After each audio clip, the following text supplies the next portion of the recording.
Hello everyone. Welcome back to another video. I hope you're doing okay. Today I'm gonna be reacting to Ryan the Hedgehog's why what Sonic Forces does right because he recommended for me to watch this and I will see how it goes.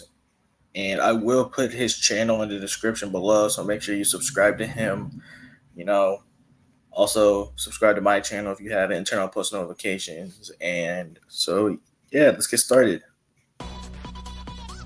I've made it pretty known by now that Sonic Forces is one of my favorite games in the Sonic series, up there with arguably true masterpieces like Sonic 2 for the Genesis and Sonic Adventure 2. And I've also defended some of the more contentious aspects of the game, namely the gameplay and the story. In fact, I think that if you take away the story, which I've already said is not the best, but it's a literary masterpiece compared to Sonic Lost World's story, which isn't saying much, I think you have a pretty solid game that does a lot of things right. And remember, all of this is my opinion, once again, and you're allowed to disagree with people's opinions. So yeah, he is right. You can have your own opinion and what you think. And what he said basically, in my opinion, Sonic Adventure 2 is a good game. It's just, people they have their opinions, like they didn't like the mech shooting or, the rail grinding mechanics or, treasure hunting. People never liked that because, it didn't really wanted to make sense into the game, but they added it anyways. So yeah. So, beyond what I said last time, why do I love Sonic Forces so much? For starters, one thing the game does right is it encourages you to explore, to break the forward automation that so many people criticize, and I'll admit does exist to an extent. Now, in my review, I said that there was a red ring at the end of Luminous Forest if you pull back on the analog stick after the giant snake section, but actually I was wrong. You can pull back on the analog stick in that section, but it just gets you a few enemies and some extra platforms to go back up toward the goal. Maybe some rings too, I'm not sure. But you wouldn't see this section if you didn't fight against the automation, so credit where it's due. In the same level, just before the snake section, you could boost straight ahead to get there, or you could homing attack on some robots and get a nice shortcut. Since you're going so fast on the main path, due to the automation, or more accurately in this case, just boosting forward, you're likely to just pass right through it and miss getting a faster time. I will admit the game is extremely linear if you follow the main path, but I don't think it's as automated as it's made out to be. You can find some nice secrets if you stop boosting and look around, and you get some red rings and other collectibles that you wouldn't see otherwise.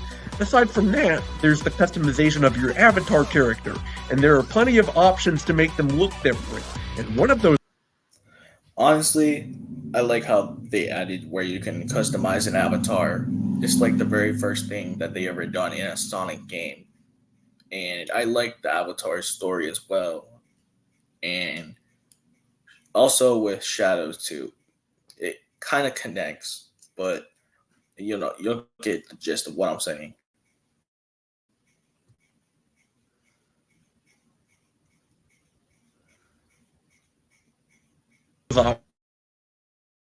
options, namely species, actively influences gameplay by giving them a special ability. You can become a wolf and be a ring magnet, or a bird and do a double jump even outside the tag team levels to help you get some good S ranks, or get some tight platforming done a bit easier. Plus, once you finish the game, you can create more avatars with the other species and play around with them. Getting S ranks and doing missions in the game, as basic as some of those missions may be, like just boosting or jumping, or finishing a stage, does get you some new weapons to play with if you get tired of the flamethrower, and each weapon also asks the way to harness different wisp powers, and each one can come with some extra perks as well, like extra score or better abilities. So if you didn't enjoy a level the first time around, you might have more fun with a different weapon and different wisp abilities like the hover or the burst. Hover is absolutely busted in my opinion, and it's a lot of fun to mess with, especially if you're playing as the wolf and you can get a crap ton of rings by just flying. Something about that just feels really satisfying in a way I can't really explain. Plus, if you miss not having the boost, the drill comes to the rescue. Just spam the second right trigger to charge it and then blast off. It's just personally really fun to blast through enemies at a breakneck speed in a way that requires more effort and precision than just boosting as Sonic.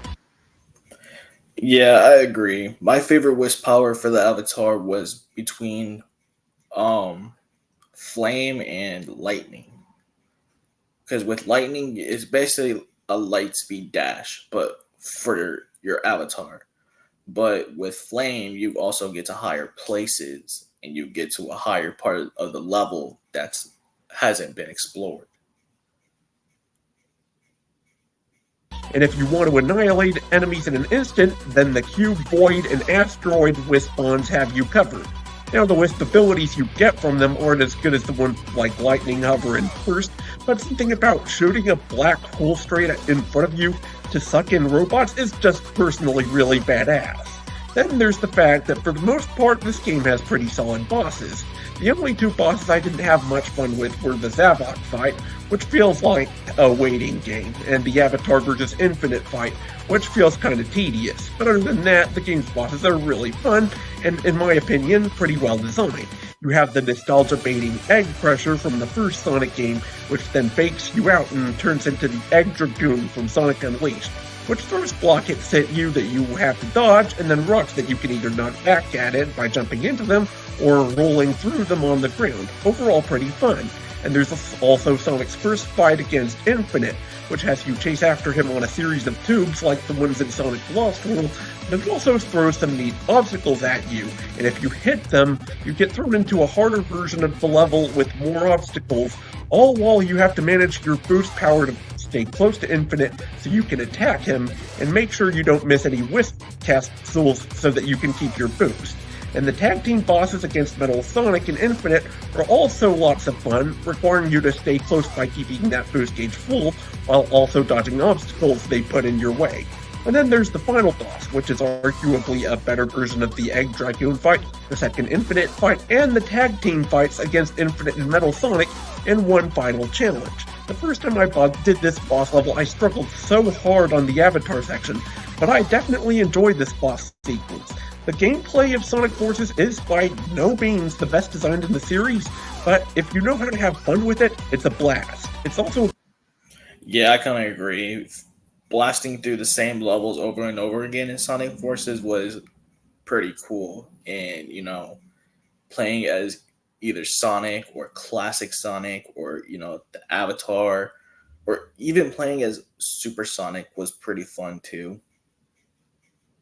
Consistent quality and pace throughout, and that's one thing that I would say that Sonic Forces actually does better than Sonic Colors, which has so many mandatory slow 2D levels that break the game's pace. There are similar levels in Sonic Forces, but they're all optional and you can unlock them with red rings. In my opinion, they're a lot more fun.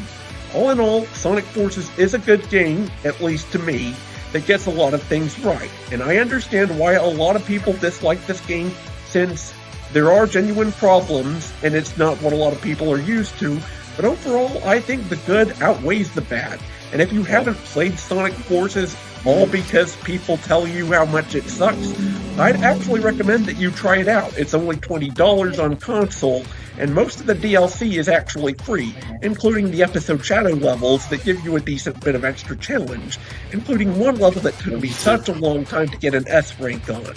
If you enjoyed hearing me out on all this, be sure to press the like button down below, subscribe for more of my content like this, including the occasional stream I might do some point, and check out some more of my content while you're at it. If you become a member of the channel, you can see non-stream videos up to 8 hours before everyone else, along with some other special perks, and it only costs you 99 cents a month. But don't feel obliged, and know that just watching this far into the video is showing me a lot of support on its own. So stay safe, stay awesome, and I'll see you all next time. So that was my reaction to what the Sonic Forces does right. And if you enjoyed my reaction and, if you have your own opinion, it's okay to feel free to have your own opinion. Just keep it to yourself, because people will say something or misjudge you. But yeah, if you liked the video, subscribe and turn on post notifications. And like I said, I will mention Ryan in my description. I'll put his channel in the description below. Also, follow my Discord, which is Gamers Entertainment. Make sure to capitalize the E and the G, and also follow my Twitch, because I am now live streaming on Twitch. So it's Gamers Entertainment 2. It's all lowercase. So yeah, I will see you guys around, and stay safe out there. Peace.